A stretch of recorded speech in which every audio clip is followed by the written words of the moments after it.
Hello friends, मैं गुरु भाई Hindi rap पर बहुत दिनों के बाद अपनी शक्ल दिखा रहा हूँ मैं कैमरे के ऊपर और हाउ टू रैप की वीडियो लेके आ रहा हूँ। तो इस वीडियो के अंदर मैं बात कर रहा हूँ रैप के उस टॉपिक के बारे में जो कि बहुत ज़्यादा मेरे से पूछे गए, तो मुझे लगा कि एक वीडियो और बनानी चाहिए।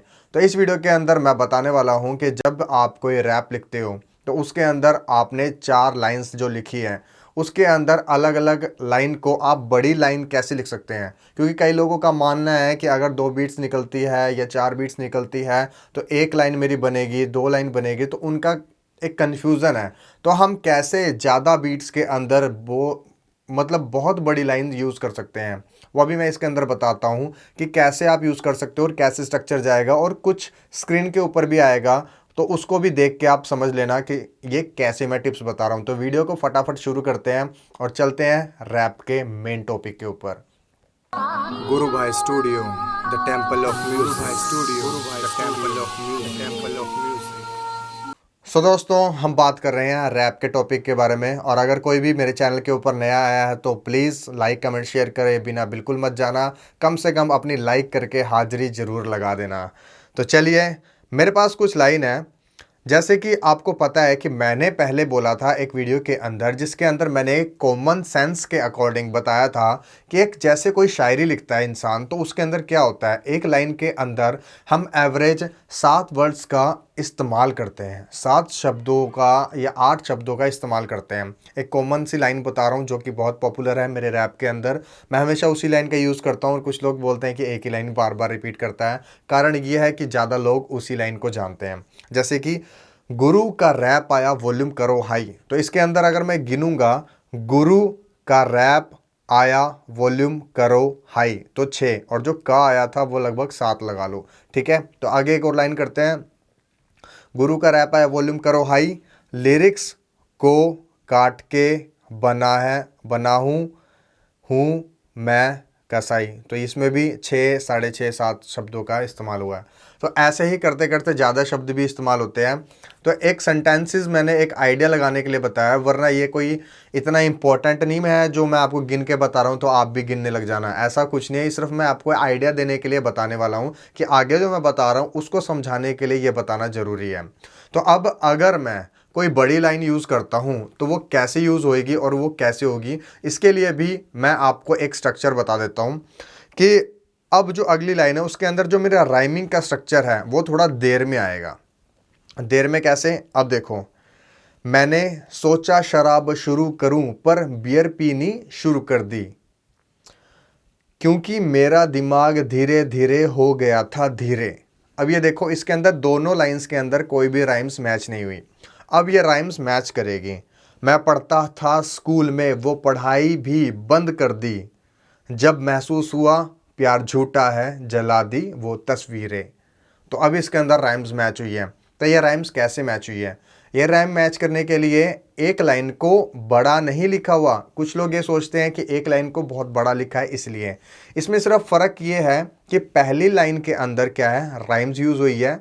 अगर मैं आपको एक दूसरे ए बी फॉर्मूला के हिसाब से बताऊं, पहली लाइन के अंदर फॉर्मूला यूज़ हुआ है ए, दूसरी लाइन में बी, और तीसरी लाइन के अंदर ए, और चौथी लाइन के अंदर बी। तो ये ए बी और ए बी फॉर्मूला यूज हुआ है, इसीलिए एक जो लाइन है वो आपको बहुत बड़ी लग रही है। तो ये रैप के अंदर ऐसे भी एक स्ट्रक्चर कर सकते हो। इसके अंदर क्रिएटिविटी करने का ही आपको मौका मिलता है रैप के अंदर, लिरिक्स के अंदर। इसीलिए मैं बता रहा था गिन के भी कि ये देखो एक लाइन के अंदर कितने शब्द हैं। अब गिनने का कारण ये भी है क्योंकि ये जो लाइन है, जैसे कि मैंने सोचा शराब शुरू करूं पर बियर पीनी शुरू कर दी, तो अगर मैं गिनने लगूंगा, मैंने सोचा शराब शुरू करूं पर बियर पीनी शुरू कर दी, तो कितनी लाइंस हो गई है, लगभग ये 10 शब्द मेरे एक लाइन के अंदर आए हैं। उस वक्त क्या थे, 6, 6.5। अब ये होता क्या है कि जब कोई बीट्स हमारे पास उस अकॉर्डिंग होती है तो हम अपने शब्दों को कम और ज़्यादा भी कर देते हैं और उस हिसाब से अपने फ्लो को बनाते हैं। और जब ये शब्द कम और ज़्यादा हो जाते हैं, इसी कारण हमारे फ्लो के अंदर ज़्यादा वेरिएशंस आ पाती है और ज़्यादा फ्लो बन पाता है और ज़्यादा अट्रैक्टिव लगता है। तभी आप जब भी कोई नया सॉन्ग सुनते हो तब आपको लगता है कि ये नया सॉन्ग कुछ एक अलग लग रहा है, कुछ वैरायटी है इस सॉन्ग के अंदर। वरना क्या होगा, अगर मैं हमेशा 6.5-7 शब्दों के अंदर अपनी एक लाइन बनाना शुरू करूंगा तो हर गाने के अंदर आपको एक जैसा फील आएगा।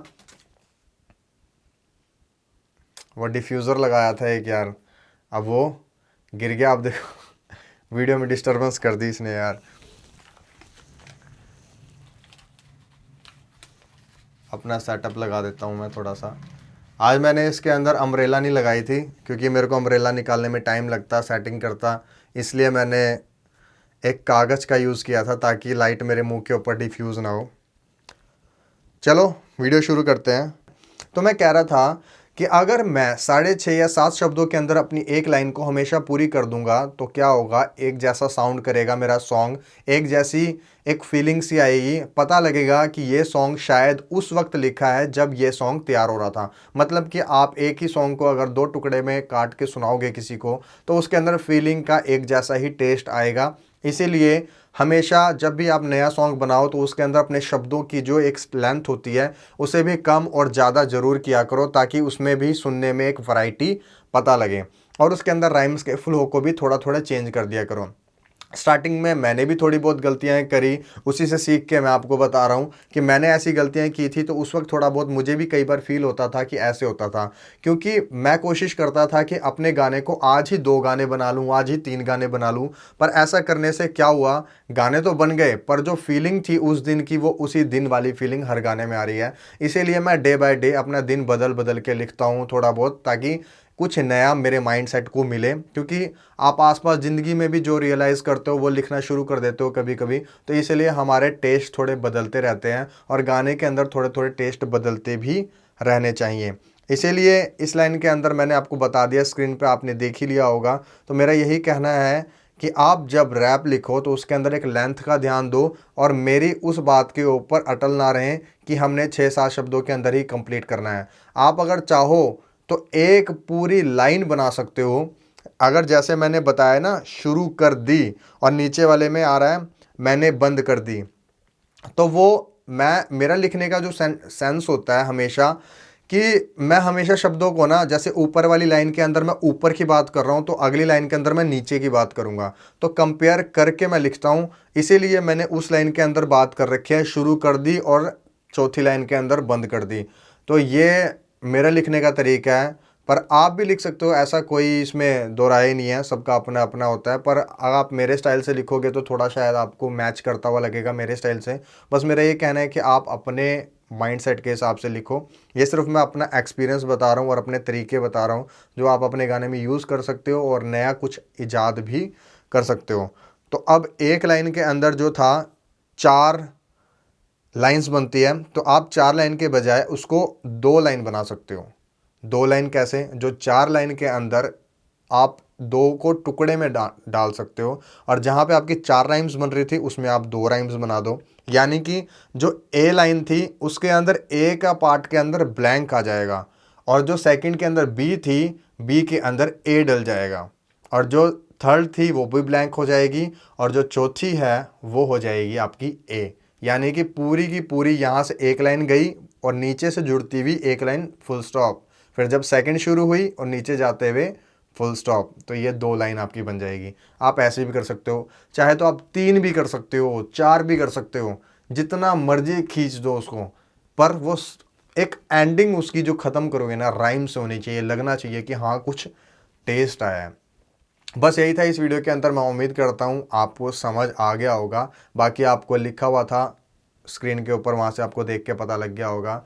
और नई वीडियोस के लिए मेरे चैनल के ऊपर एफएल स्टूडियोज़ की वीडियोस भी डल रही है, आप वहाँ से भी नॉलेज ले सकते हो मिक्सिंग मास्टरिंग की और बेसिक म्यूज़िक बनाने की, तो वो भी कर सकते हो। अगर कोई इंसान मेरे से मिक्सिंग मास्टरिंग कराना चाहता है या म्यूज़िक, रैप म्यूज़िक कुछ भी काम कराना चाहता है तो प्लीज़ कॉन्टैक्ट करें। और क्यूरीज़ हैं, पेड है, नॉट अ फ्री। तो इस वीडियो के अंदर इतना ही था। Have a nice day. Like, comment, share और सब्सक्राइब कर देना। जय हिंद। यो, मैं गुरु भाई, रैप द शिकारी। भारत के सिपाही मेरे देश की ताकत जो छोड़ गए हमें उनकी आत्मा को शांति। शायद मेरे गीत से किसी को मिले राहत, पर क्या पता किसी के दिल में उठे क्रांति। समझ नहीं आता मुझे रोऊं या चीखूं, कलम उठाऊं बंदूक या चलाना सीखूं। भगवान मेरे जवानों की रक्षा करना, देखो उनके बदौलत मैं बिल्कुल ठीक हूँ। कोई गलत कौन सही, कश्मीर भारत का, कुछ कश्मीरी जनता को मेरा एक